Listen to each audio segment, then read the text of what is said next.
October 8th, 1985, marked the beginning of a string of brutal robberies that rocked South Florida. Two masked men used military weapons in a violent spree that threatened innocents. But no one knew who they were or where they would strike next. Before the FBI could stop them, lives would be lost, and law enforcement would be changed forever.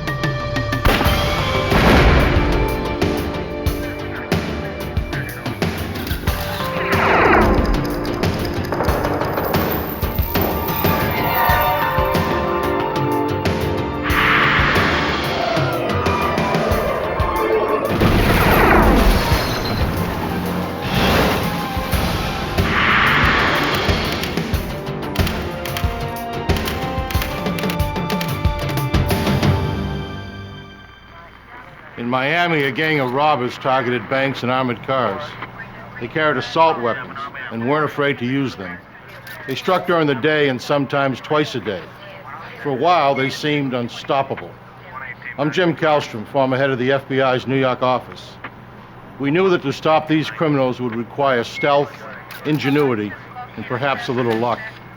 No one expected to become one of the bloodiest chapters in FBI history. Miami, Florida, 1985. To FBI agents, it seemed a city under siege. Each week, there were 3 to 5 bank robberies. Kidnappings, major drug deals, and shootings were everyday occurrences.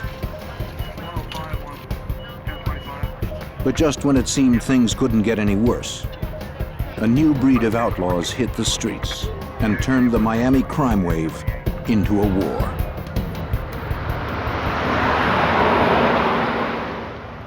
On October 8th, an armored car courier made a scheduled pickup at a steak and ale restaurant.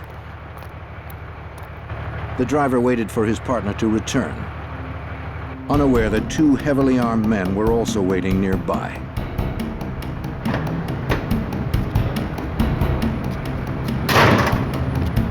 As the guard approached the rear of the truck, the gunman advanced with military-style precision.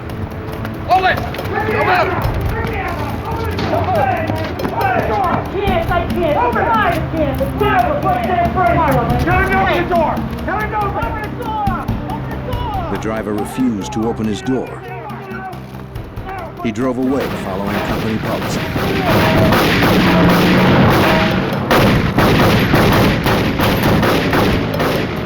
The subjects retreated to a getaway car and attempted to camouflage their escape with a military-issue smoke grenade. The Metro-Dade County Police and the FBI responded to the scene. Robberies of armored cars and banks fall under FBI jurisdiction. The supervisor of the Miami FBI's Violent Crimes Unit was Special Agent Gordon McNeil. There were basically no clues as far as who these individuals were. We had absolutely no idea, no way to go. No one had seen them without the black hoods over their faces. They wore gloves on both hands. One piece of information witnesses did provide was the license number of the getaway car. Agents tracked the number and learned the car had been stolen a month before. But the lead was a dead end. The robbers had escaped with only $2,800. But their use of military weapons and commando tactics convinced Agent McNeil they would probably strike somewhere in Miami again. But where and when? The answer came just 8 days later. At a busy supermarket on South Dixie Highway, another armored car arrived to make a scheduled pickup. A courier returned to the truck with several money bags filled with cash and receipts.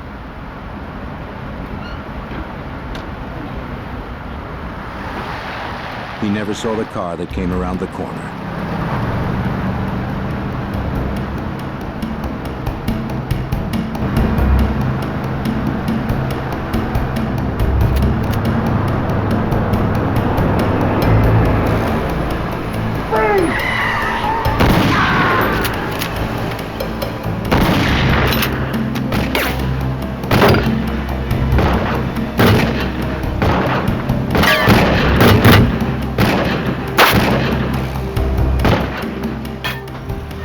escaped empty-handed. Metro-Dade police and the FBI quickly responded to the alarm. 6 Adam 31, 1097. These men were clearly not afraid to use deadly force.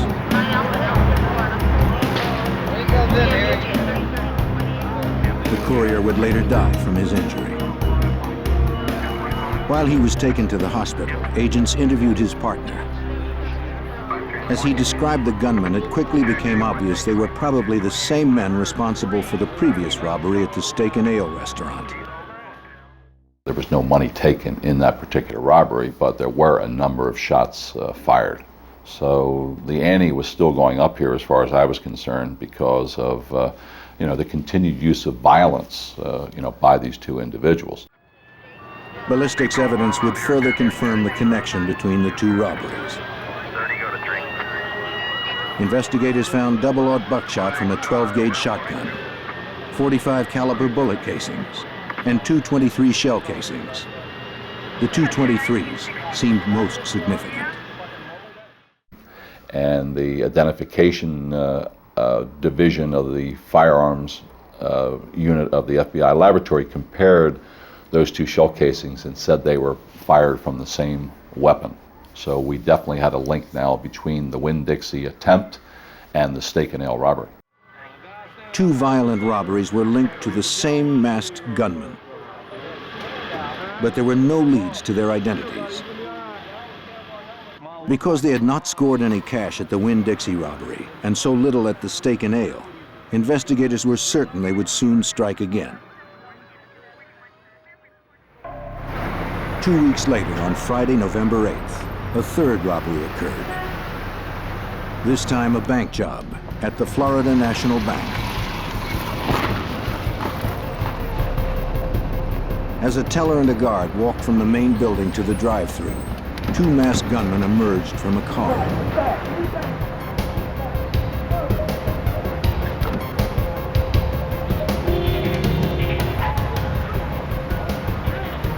At gunpoint, they ordered the teller to open the door to the drive-thru. Get it open now. She tried to comply, but there was a problem with the key. Hurry up! Stalled in broad daylight at a busy intersection, the gunman aborted the robbery and fled with only the $10,000 the guard had been carrying. Within minutes, local authorities and the FBI Violent Crimes Unit responded to the scene of the crime. Just a few blocks away from the two previous robberies. This pattern was starting to develop that all these crimes were happening in this same general area along U.S. Highway number 1. FBI interviews with the bank employees confirmed that the robbers were the same pair who'd hit the armored cars. Maybe they figured a drive-through bank would be less heavily fortified than armored cars, easier sources of cash. There was no higher priority in this case. We had to find these guys, and we had to get them off the street before they killed more innocent people. But just an hour and a half later, they hit the Professional Savings Bank only 18 blocks away. Get your hands up! Get your hands up! Get on over there! Get out of the ground! On the ground now! Get out! Get out! Get down! You, come here! Come on over here! Come on! You, come over here! The robbers Come on quickly now. took control of the lobby. At Put your gunpoint, hands both down. customers and employees quickly followed their orders. With their masks and high-powered weapons, no one doubted they meant business. Face down! Face down!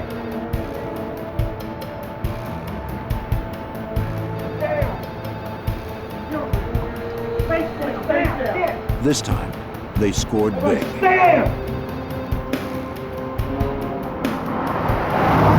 They raced off with over $41,000, delivered earlier that day by Wells Fargo. They escaped in yet another getaway car, a Chevy Monte Carlo.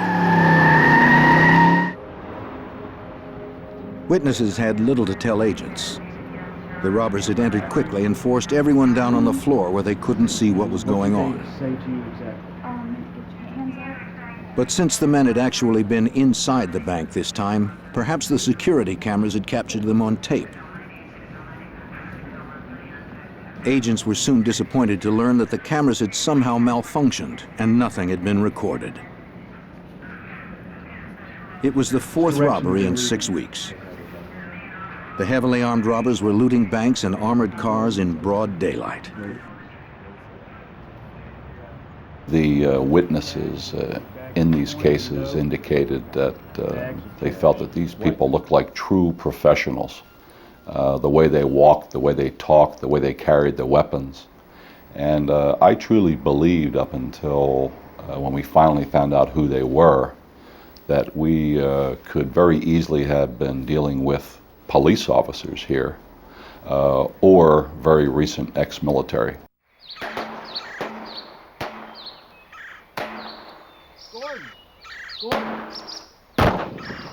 With such violent criminals on the loose, agents honed their own skills on the firing range. They worked the case relentlessly, exchanging whatever slim leads they had. But nothing panned out. 2 months went by without another robbery, and still there were no leads.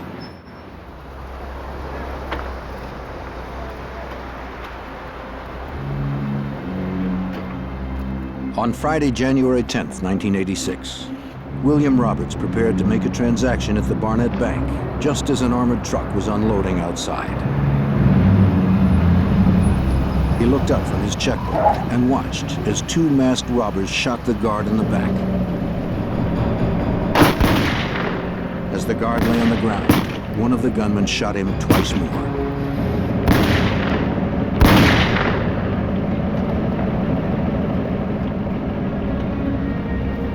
This was the robbers' 5th heist in just 3 months, and another big hit.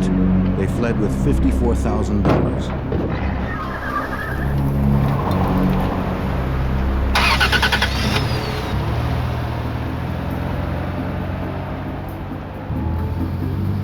William Roberts trailed the men for blocks.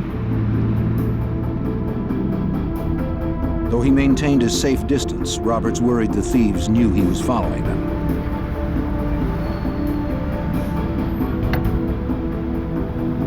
Still, he stayed on their tail and noted their license tag and car model.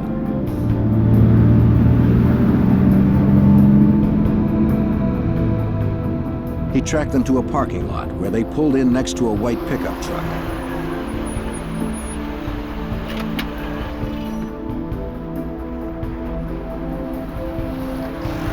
Roberts parked across the street and continued to watch them. He noted the make and model of the pickup truck, but could not see the tag number. After driving off, Roberts would flag down an officer and tell him the story.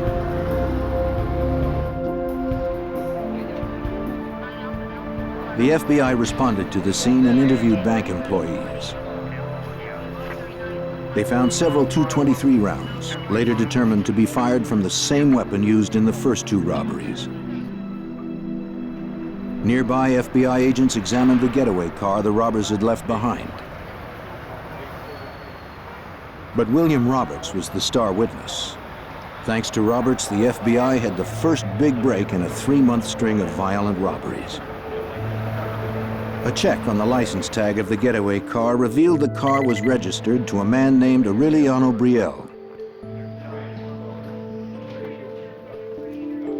Agents prepared to pay him a visit. Since the car had never been reported stolen, they suspected Brielle was involved in the crimes. They dressed for safety.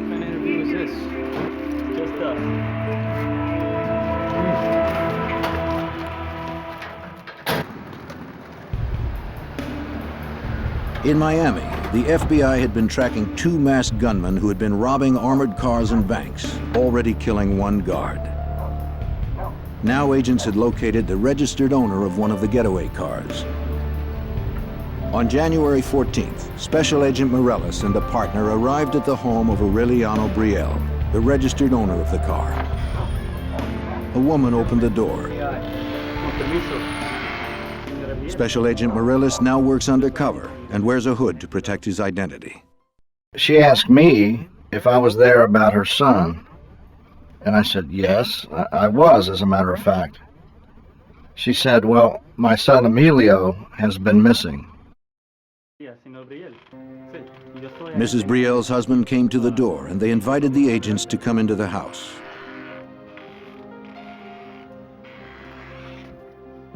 Mr. Brielle explained that his son Emilio had disappeared 3 months ago with the family car, which he borrowed to go target shooting in the Everglades. The Brielles had filed a missing persons report, but heard nothing. They had hoped the agents brought news of their son. But both the Brielles and the agents would be disappointed. The FBI knew nothing of the young man's whereabouts. And as the interview progressed, Agent Morellis grew certain the Brielles knew nothing of the robberies. The conclusion at the end of the day was that the Brielle family was not involved. They were victims. Their car had been stolen and their son was missing.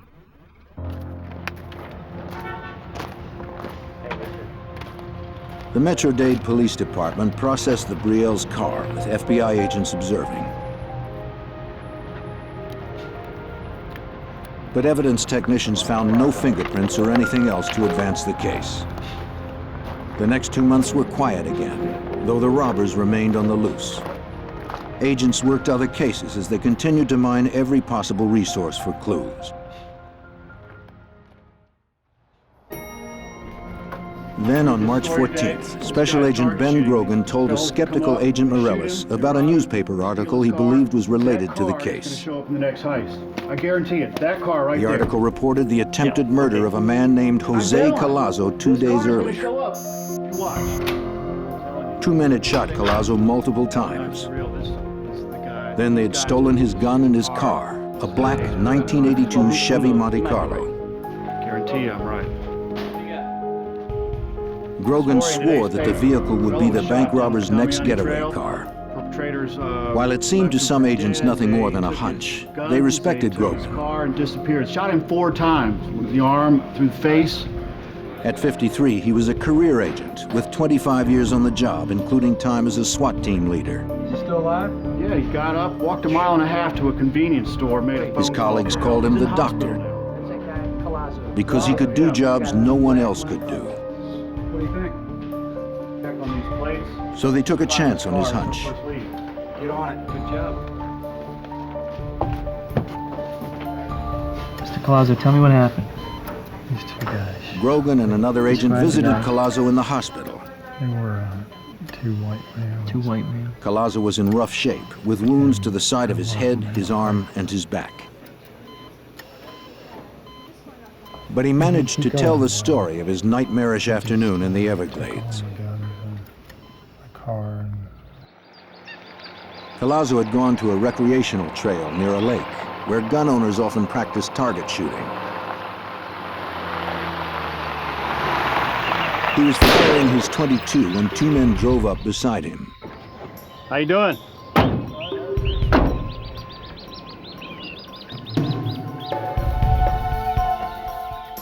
The driver pulled a gun on Collazo, Hold up. Shut up. who somehow had the presence of mind to identify it as a steel blue Magnum revolver. Shut up. He pegged the other man's rifle as a Ruger Mini 14. Shut up. Shut up. Give him the gun. Give him the gun. When the assailants demanded Collazo's guns, car, and wallet, he complied. Now back on up. Back up. Give you everything. Back up. Shut up. But they shot him several times anyway, Back at up. close range.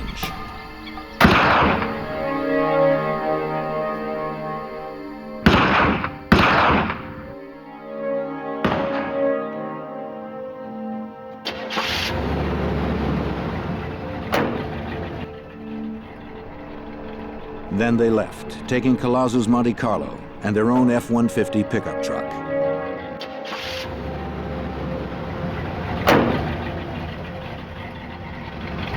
As they drove off, they believed Collazo was dead.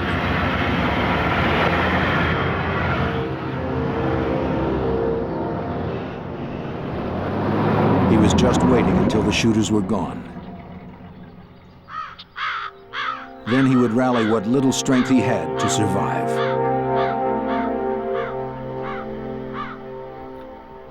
Collazo had to make a decision as to whether he would try to live or just lay down and die. And Collazo said he chose to try to live. So he picked himself up out of that lake and walked almost a mile after being shot 3 times to seek help.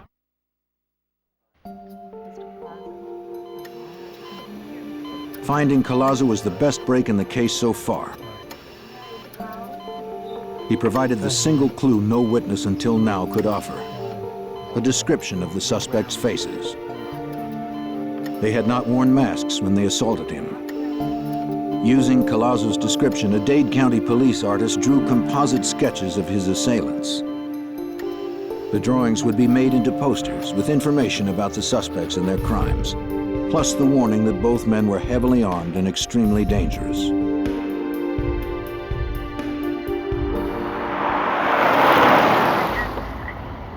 Retired Special Agent John Hanlon, a 22-year FBI veteran then assigned to the Violent Crimes Unit, remembers what Collazo said.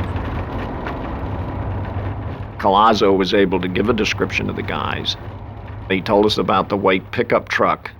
He was shot in the same general area as we thought Emilio Brielle had disappeared. In the coming days, agents stepped up their efforts. They conducted a grid search of the streets crossing South Dixie Highway in the vicinity of the bank robberies. I got the agents together. After I told them what I had on my mind, they looked at me like I was crazy. But I said, I want you to go down between 88th Street on South Dixie Highway and 185th Street and come up with any license numbers on white Ford F-150 pickup trucks. Something just told me in my gut that perhaps, who knows, we're trying to make our own luck. What is it, 1 million to 1, 10 million to 1? I don't know. But they came back with the license numbers of 10 white Ford F-150 pickup trucks.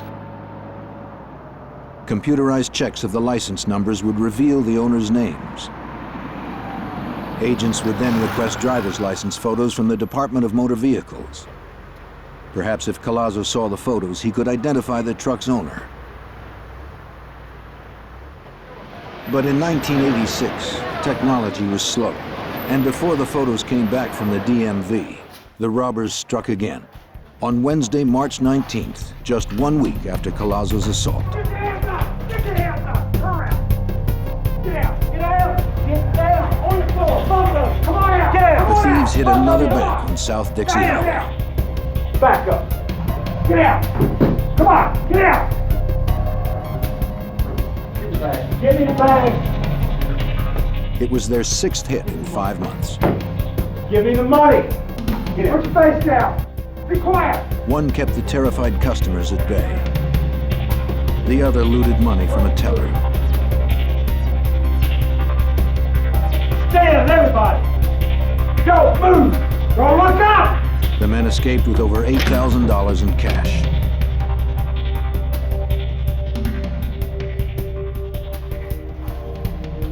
As customers and employees recovered from the assault, an off-duty customs official who had seen the robbers flee called police.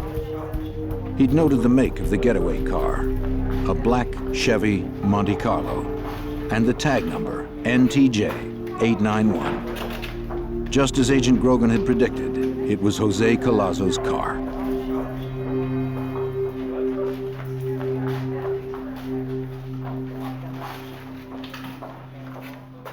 They didn't even change the tag. And we're not really sure whether they were, well, we're pretty sure they weren't that stupid, but we speculate that in their minds, you know, they were these hard men. And we think that they were probably just saying, hey, in your face, police, you know, come and get us if you can. Investigators learned little of value from witnesses. At this bank, the security cameras had filmed the entire robbery. But the videotape was of little use. The camera's lenses had captured little more than unidentifiable masked bandits. There was little doubt these robbers planned each hit carefully. It appeared to me that they were doing surveillance of the banks prior to some of the robberies, because on most occasions they robbed the bank within 10 minutes of delivery of a cash shipment by an armored car company. So they were waiting until the cash was inside from the armored car company and then hit the bank. On April 10th, Gordon McNeil and Ben Grogan discussed the case at firearms practice, sifting for any clues they may have overlooked. It had been about 3 weeks since the last robbery. There were no clues to the thieves' identities, but McNeil detected a pattern. You're always looking in law enforcement for patterns of crime, things that seem to happen on a consistent basis. And the only thing that we had gone in these cases was this significant pattern that developed, always on Friday between 9 and 12, hitting the same banks multiple times, always in the same 40 square block area, always along South Dixie Highway. Agents planned a surveillance for the next day. They would fan out to patrol the area where the robbers had struck so often. Hey guys, you got a minute? Yeah. Unit Supervisor Gordon McNeil personally led the operation. Everybody will leave from that location. We just couldn't wait for them to rob another bank. We had to get out there and we had to make our own luck, and maybe we could find them. Start watching for the vehicle. If you come across Agent Hanlon remembers what happened next. put it into play and hopefully it'll work out. Eddie Morales walked over and said, "Hey, let's go down there." And I thought, well, what the heck, you know? So as a whim, I mean, there was no pressure to go or anything of that kind. I mean, I certainly had enough to do, and I liked Eddie, and I figured, well, we'll go on down there, we'll ride down, and you know, rather cavalierly, and spend some good times with Ed, and we'll take it from there. Many believed it was a long shot, but 14 Miami FBI agents met in a parking lot at 8:45 a.m. on Friday, April 11th, 1986. They would surveil a 53-block grid along South Dixie Highway, where 2 commando-style gunmen had pulled off 3 bank robberies and 3 armored car heists in 6 months. The suspects were described as white men, of medium build, one with a handlebar mustache, both about 30 years old. They were heavily armed and extremely dangerous. They might be driving a black Monte Carlo, license number NTJ 891. After a robbery spree that had lasted 6 months, Miami FBI agents went on the offensive in search of 2 killers, possibly driving a black Monte Carlo. They met to patrol an area where the 2 armed robbers had used military tactics to hit armored cars and banks.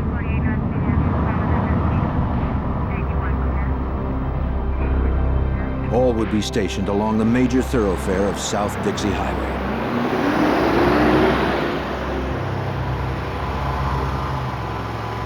Agents Ben Grogan and Jerry Dove were on their way to stake out the Barnett Bank when the impossible happened. A car that fit the description of the suspect's vehicle pulled directly in front of them. In disbelief, Agent Grogan advised all units of what he saw. Attention all units, we're behind. Gordon McNeil remembers the call. Grogan was not an emotional person. Nothing could get Grogan excited. And I still remember his voice. He said, "We are behind a black Chevrolet Monte Carlo, Dade, Florida tag, NTJ 891. He said, "That's the tag, isn't it, Gordo?" I mean, he was just incredulous. Agents Morales and Hanlon were stationed at the Professional Savings Bank when they heard Grogan's call. They began to search for their colleagues. Hanlon was driving, with Morellis working the radio.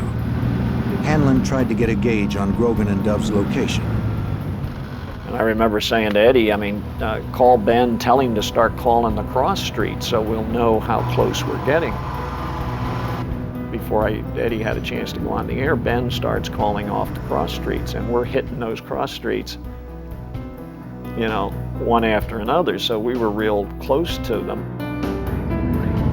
After proceeding south for several blocks, Hanlon and Morellis closed in behind them. The robbers soon suspected they were being followed. Whether they knew their pursuers were FBI or not, the suspects wanted to lose them. They took a right turn on 117th Street into a residential neighborhood, quiet at this time of day.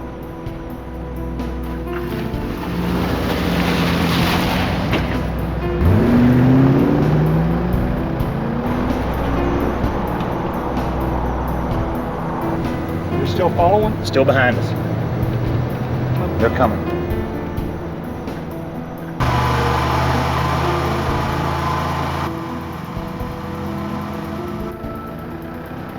They turned right again, trying to lose the tail.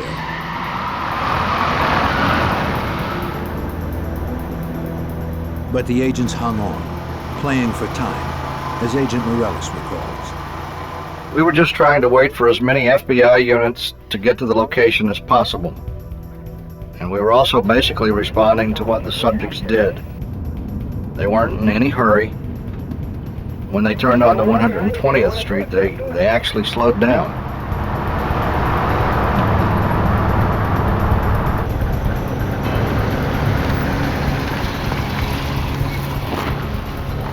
The caravan continued on, with the agents always concerned about endangering innocent bystanders.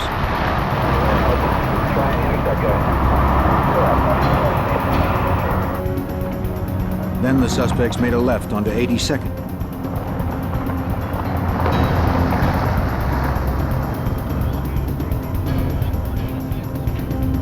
It appeared they were heading back to the busy highway, where civilians would be at risk should a confrontation turn violent.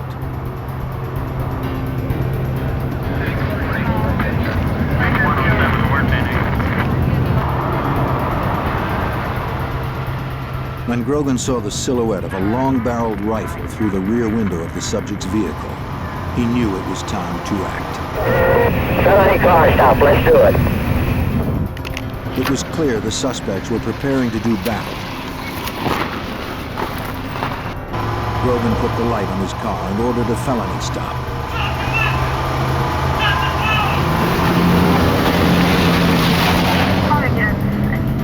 Grogan pulled alongside the suspect's car and ordered them to stop. The suspects ignored the order, and Grogan pulled ahead of them, blocking their escape.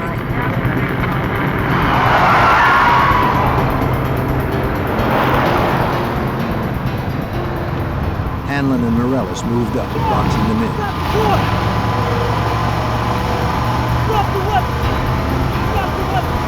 The sight made an indelible impression on veteran agent John Hanlon. And I'll never forget the man's face. I could pick him out today. He looked like your basic Western bad man. He looked very, very determined. It seemed the suspects were as desperate to prevail as the agents who pursued them.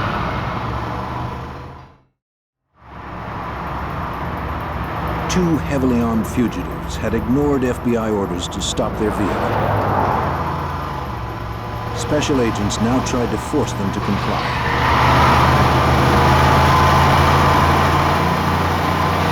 The last to catch up to the group was Agent Richard Manauzi. As he pulled behind the suspect's car, he saw one of the gunmen take aim at Morellis and Hanlon.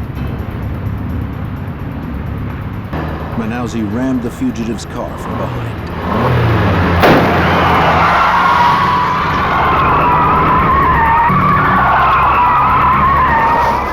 They swung into a U-turn, and then Manauzi was able to hit him again and knocked him over into this parking area up against some cars over there.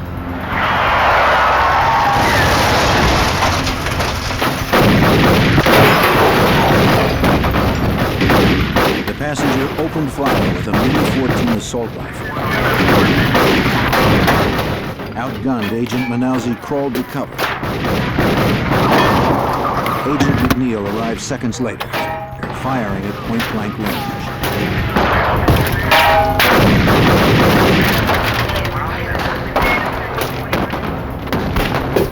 They were surrounded by FBI. Their vehicle could not move, but they had superior firepower.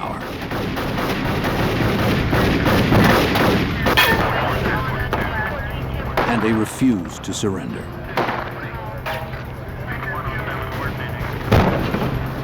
The driver fired a shotgun blast at Grogan. McNeil hit the driver in the neck.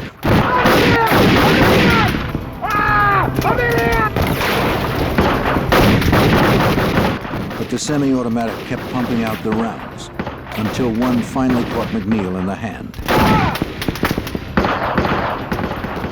Morellis and Hanlon advanced to cover him. Hanlon's .38 held 5 rounds.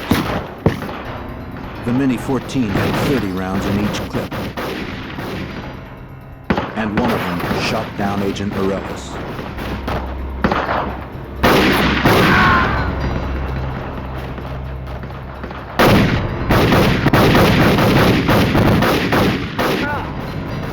It was all one continuous recollection.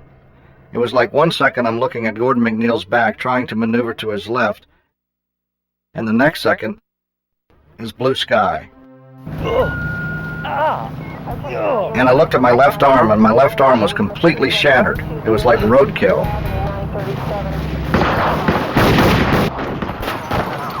His partner was down, but the shooter kept on firing.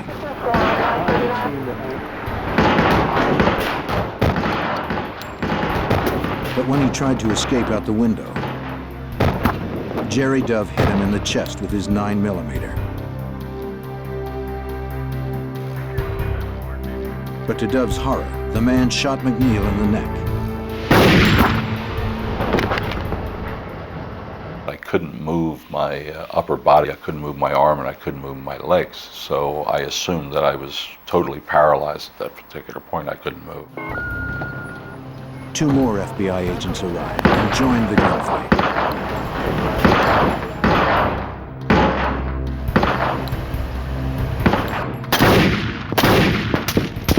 By now, the shooter had been hit 4 times, but he continued to advance and fire.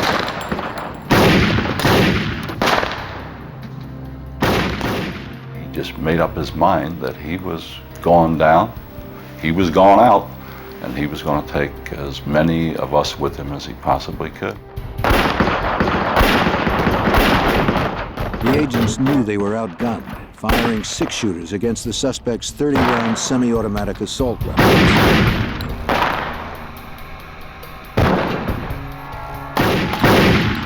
Dove and Grogan were forced to retreat behind their car to reload. Hanlon, too, reloaded. But the shooter kept on coming.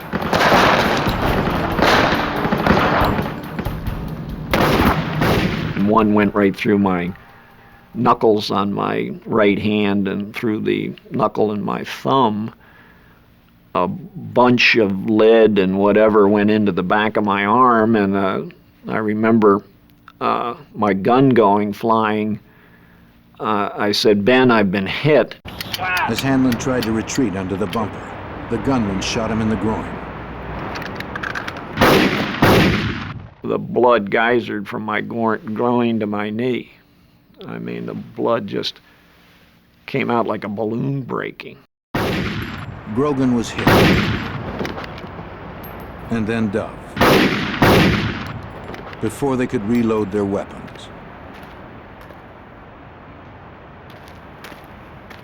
I remember Ben saying, "Oh my God," and he fell at my feet.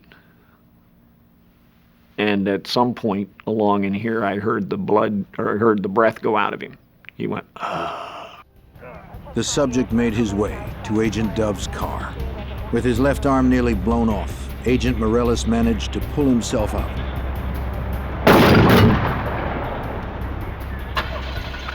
The shooter was trying to flee, and Morellis had to stop him.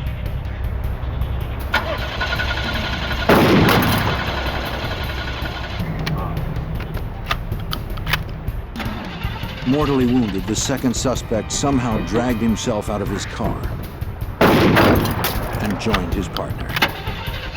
If the car started, Morellis knew they could only go in reverse and back over the fallen agents. Eventually, I just got angry because I knew internally that I was dying, and my one last thought was, hey, if I'm going to die, I'm going to take these guys with me. I'm going to make sure that they're dead.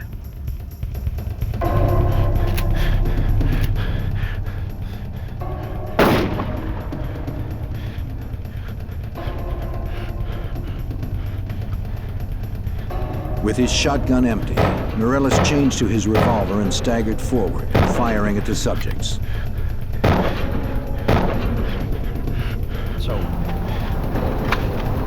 Morellis' shots lodged in the men's spines, killing them both.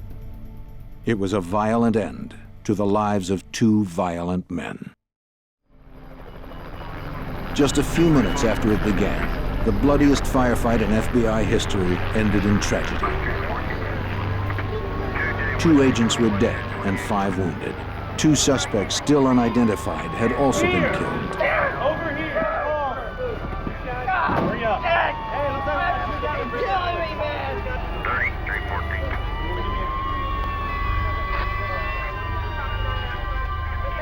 Agent Jerry Dove lay dead.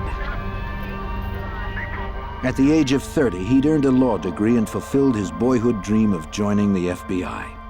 He wanted to make a difference and had given his life trying.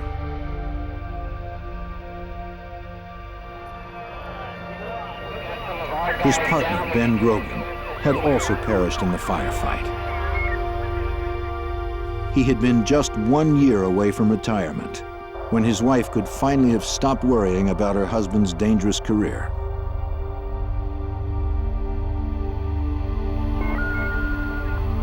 Crime scene technicians arrived at the site. Metro-Dade County Homicide Bureau Sergeant David Rivers was also there. Rivers had the Herculean task of reconstructing 5 minutes of living terror. That would take weeks. Well, we have to find out what happened. And you do that in various ways. You obviously speak to the agents that were involved, and they can tell you what each one of them did individually. And then part of that is to take those different statements as to what they did individually and match it up with the physical evidence. The wounds on the body, the bullet holes in the cars, where the guns are located, where the cars are located, and to reconstruct it to make sure everything's exactly interpreted properly. Technicians recovered 143 bullets fired from the fugitives' weapons. Questions that had plagued agents for so long were finally being answered. The Ruger Mini 14 rifle used to kill agents Grogan and Dove would match the .223 bullets found at some of the armored car and bank robbery scenes. In fact, the FBI crime lab could now forensically link the killers with several of the earlier heists. And from fingerprints, the agents soon identified the subjects as 32-year-old Michael Lee Platt and 34-year-old William Russell Maddox. But one question remained. What kind of men had wreaked this destruction, and why? Agents could not have been more surprised by what they learned from the killer's friends and neighbors. Instead of outlaws living on the edge, prepared for the ultimate confrontation, Platt and Maddox were known as quiet, family men. Photos showed their families relaxing together. Platt had a wife and 3 children. Maddox was a single dad. They were partners in a landscaping business. But further investigation gave up the lie of their double life. Inside a shed, agents found guns and ammunition, including the .22 Maddox and Platt had stolen from Jose Collazo when they tried to kill him in the Everglades. Agents would also uncover evidence of a bizarre murder pact in which the men may have killed each other's previous wives. No one had been charged in the two cases, but now they would be reopened.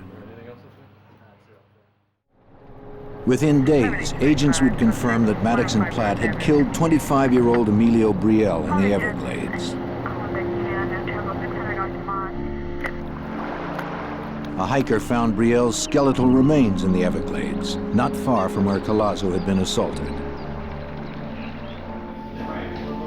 Then another tragic footnote surfaced. Thanks a lot. Hey, how did that interview go for you earlier today? Special Agent Steve Warner received a package from the Florida Department of Motor Vehicles. In it was a copy of William Russell Maddox's driver's license. He was the owner of one of the white Ford F-150 pickup trucks agents had located a few weeks before. But there had been a delay in sending the licenses. If they had arrived April 11th or prior to that, Collazo would have been able to positively identify Maddox, and we probably would have been able to arrest Maddox and also Platt, and 2 FBI agents wouldn't have been killed. But that's not the way the luck worked out in this particular case. The FBI investigation revealed that both of the killers had served in the military.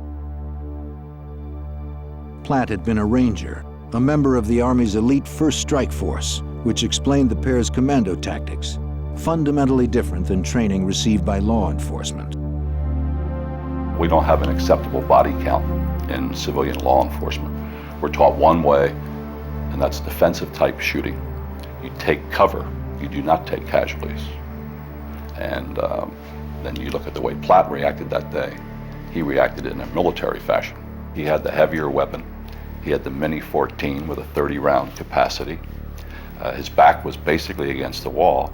He had no place to go, so he advanced forward on our position, laying down suppression fire, and ambushed Grogan and Dove, who were behind the car. As agents finally put the pieces together, a frightening portrait emerged of 2 formidable adversaries.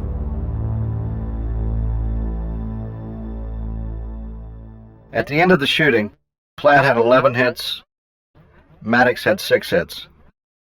Platt was literally shot to pieces, and he kept fighting and fighting and fighting and fighting until he ran out of breath. He fought to the last. They were going to die, it's just they weren't dying fast enough. And they weren't prepared to lay down and die. You know? They weren't about to give up.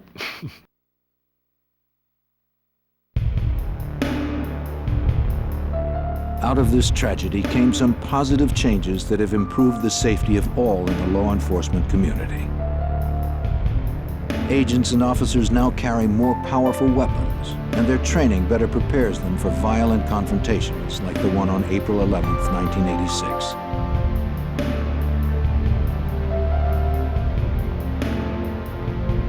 As hundreds mourn the deaths of 2 dedicated and selfless FBI agents, those in law enforcement have looked for meaning in the tragic events of that April morning.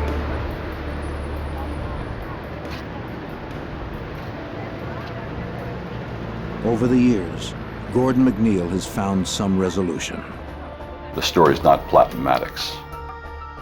It's not important who they were. It's important to recall the courage that was shown by the agents that day and the FBI. They did their job.